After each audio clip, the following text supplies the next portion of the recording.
scary story. I used to think fear was loud, screaming, running, something crashing behind you. I was wrong. Real fear is quiet. It started on a Tuesday night. Nothing special about it. My parents were out, my phone was on the charger in the kitchen, and I was in my room doing homework with my door half open. The house was calm in that boring, safe way.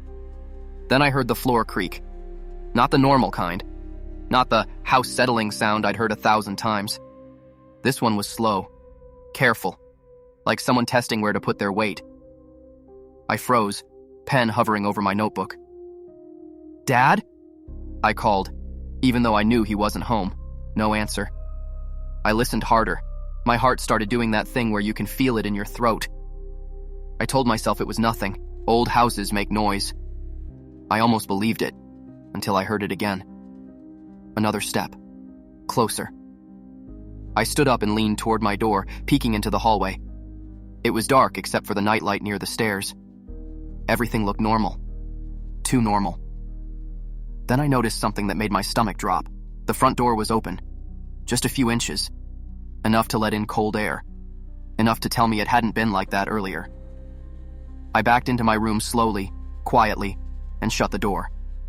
I locked it, even though the lock had always felt kind of useless. I grabbed my phone and realized it had only 2% battery left. That's when I heard the doorknob. Not turning, just moving slightly. Like someone was resting their hand on it, testing it. I didn't breathe. I didn't move. I couldn't. A voice spoke on the other side of the door. It was calm, almost friendly. "I know you're in there." My vision blurred. My hands were shaking so badly I had to press them against my legs to keep quiet. The voice wasn't yelling. It wasn't angry. That somehow made it worse. The doorknob twisted once. Stopped. "I just want to talk." I stayed silent. My phone screen went black. There was a long pause. Then footsteps moved away from my door, slow and unhurried. I heard them go down the hall toward the front of the house. I waited.